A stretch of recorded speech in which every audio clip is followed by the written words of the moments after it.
Hi viewers, welcome to movie memes. Friends, మనకి Devara cinema ఈరోజు release అయితే అయింది. 1 AM నుంచే షోలు అయితే పడ్డాయి. రిలీజ్కి ముందు ఎంత హైప్గా ఉండిందో అలాగే ప్రీ సేల్స్, ప్రీ బుకింగ్స్ అయితే జరిగింది. మంచిగా అయితే సినిమా మీద రెస్పాన్స్ ఉంది. అలాగే నెగిటివ్ టాక్ కూడా అయితే ఉంది అనమాట. సినిమా రిలీజ్ అయిన తర్వాత కూడా ఇప్పుడు కూడా ఫుల్గా అయితే నెగిటివ్ టాక్ అయితే ఉంది. దేవరా కాదు, ఆచార్య 2, ఆంధ్ర వాళ్ళ 2 అని చెప్పేసి అయితే చెప్తున్నారనమాట. నెగిటివ్ టాక్ అయితే ఎక్కువగా అయితే వస్తుంది, అలాగే పాజిటివ్ టాక్ కూడా అయితే వస్తుంది అనమాట. దీని మీద ఈ వీడియోలో డిస్కషన్ అయితే చేద్దాం. వీడియో నచ్చితే ఖచ్చితంగా లైక్ అయితే చేయండి అండ్ నన్ను సపోర్ట్ చేయండి సబ్స్క్రైబ్ చేసుకొని. సో నేనైతే సినిమాని అయితే కంప్లీట్గా అయితే చూశాను. 1కి 2 సార్లు సినిమా అయితే చూశాను. ఆ తర్వాత నేను రివ్యూ అయితే చేశాను. ఆ రివ్యూ కూడా నేను వచ్చేసి మీకు వీడియో అయితే చేస్తున్నాను. ఎవరైనా ఆ వీడియో చూడకపోతే చూడండి.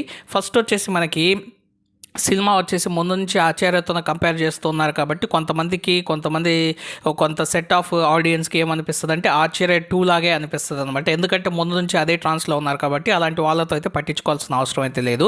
సో సినిమా అయితే చాలా బాగుందన్నమాట. ఆ సినిమా నేనైతే చూశాను. కాకపోతే ఇక్కడ మనం గమనించాల్సింది ఏంటంటే 1 AM షోస్ ఎప్పుడైతే మనం స్టార్ట్ చేస్తాం అప్పుడు నెగిటివ్ అనేది కొంచెం ఇంపాక్ట్ అయితే క్రియేట్ అవుతుంది సినిమా మీద. ఎందుకంటే ఆ టైంలో ఆడియన్స్ వెళ్ళి సినిమా థియేటర్లో కూర్చొని చూసేటప్పుడు ఏమవుతుంది అంటే వాళ్ళకు కొంచెం నిద్రలో ఉండొచ్చు, కొంచెం డైవర్ట్ అవుతూ ఉంటుంది మైండ్. ఎక్కడైనా చిన్న ల్యాగ్ సీన్ వచ్చినా లేకపోతే చిన్నగా స్టోరీ అలా ఒక ఫైట్ సీనో డైలాగో కాకుండా చిన్నగా అలాగా స్టోరీని నడిపిస్తారు చూడండి. నడిపించిన 1-2 నిమిషాలు అప్పుడు ఏమనిపిస్తుంది అంటే సినిమా ల్యాగ్గా ఉంది, డ్రాగ్డ్గా ఉందని చెప్పేసి అనిపిస్తుంది అనమాట. సో ఇది ఎప్పుడైనా సరే 1 AM షోస్ ఏ సినిమాకి వేసినా సరే మిక్స్డ్ టాక్ అయితే రానే వస్తుంది. అండ్ అలాగే అది కూడా కాకుండా ఎక్కువ ప్రైజులు బెనిఫిట్ షోస్కి ఏమవుతుందంటే ఎక్కువ ప్రైజులు 1000 పైన టికెట్లు పెడతారు కాబట్టి ఆ 1000కి వీళ్ళు సాటిస్ఫై అవ్వలేదు అనే ఫీలింగ్లో అయితే ఉంటారు. సినిమా మటుకు బాగానే ఉంటుంది కానీ మనం పెట్టిన 1000 రూపాయలకి ఆ సినిమా మనకు సాటిస్ఫై చేయలేదే అని అయితే ఉంటుంది అనమాట. ఎప్పుడైనా సరే ఒక ప్రోడక్ట్ కొనక ముందు అది కొనాలని ఉంటుంది, కొన్న తర్వాత దాంతో సాటిస్ఫై అవ్వరు. సో అది మనిషి లక్షణం అనమాట.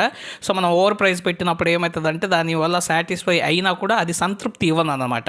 సో ఇక్కడ సినిమా గురించి కానీ ఎగ్జాక్ట్గా చెప్పాలంటే మనకి సినిమా మొత్తం వచ్చేసి చూశాను కాబట్టి చెప్తున్నాను. సో ఎక్కడ కూడా మనం అయితే డిసప్పాయింట్ అవ్వాల్సిన అవసరం లేదు. ఒక నార్మల్ ఆడియన్గా వెళ్ళి అయితే సినిమాని అయితే ఖచ్చితంగా చూడొచ్చు అనమాట. సో మనం ఎక్కడ డిసప్పాయింట్ అవ్వాల్సిన అవసరం ఉండదు. డైరెక్షన్లో కానీ, కొరియోగ్రఫీలో కానీ, డిఓపిలో కానీ, సీన్స్ కానీ, డైలాగ్స్ కానీ, ఫైట్స్ కానీ, బీజిఎం కానీ, సాంగ్స్ కానీ అన్నీ ఎక్సలెంట్ అయితే ఉన్నాయి.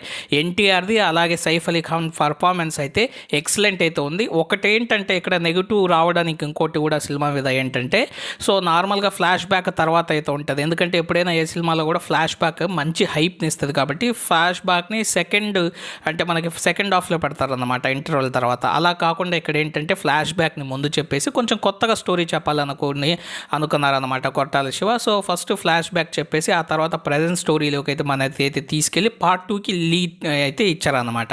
సో అందుకనేసి అది కూడా కొంతమందికి అయితే నచ్చలేదు. సో ఇలాగ మిక్స్డ్ టాక్ అయితే వస్తుంది. కానీ నేనైతే ఒకటే చెప్తాను, పాజిటివ్ చెప్పే వాళ్ళు కొంతమంది ఉంటారు, నెగిటివ్ చెప్పే వాళ్ళు కొంతమంది ఉంటారు. అది పట్టించుకోవాల్సిన అవసరం లేదు.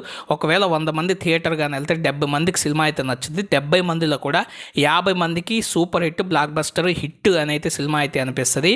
మిగతా ఎవరైతే 20%లో 10% మందికి వచ్చేసి ఓకే సినిమా చూడొచ్చు, 1 టైం వాచబుల్ అని అయితే అనిపిస్తుంది. ఇంకో 10% మందికి వచ్చి సోసోగా అనిపిస్తుంది. సో ఓవరాల్గా 100లో 70 మందికి సినిమా అయితే నచ్చింది. సో నచ్చిందంటే సినిమా వచ్చేసి మంది హిట్ లెక్కనే అనమాట. సో ఇబ్బంది ఏం లేదు. మనకి కలెక్షన్స్ కూడా ఎక్కడైతే బ్రేక్ అవ్వో, లాంగ్ రన్ కూడా అయితే ఉంటుంది సినిమా. సో మంచిగా సక్సెస్ అయితే అవుతుంది సినిమా దేవరా అనేది. సో దేవరా సక్సెస్ సెలబ్రేషన్స్లో తారక్ అన్నన్ అయితే చూడాలని చెప్పేసి ఆశిస్తున్నాను. మీరు కూడా తారక్ అన్నన్ ప్రీ రిలీజ్ ఈవెంట్లో కానీ మిస్ అయ్యి ఉంటే కామెంట్ అయితే చేయండి. Thank you friends. వీడియో నచ్చినట్లయితే తప్పకుండా లైక్ చేయండి అండ్ సబ్స్క్రైబ్ చేసుకొని నన్ను సపోర్ట్ చేయండి. Thank you friends.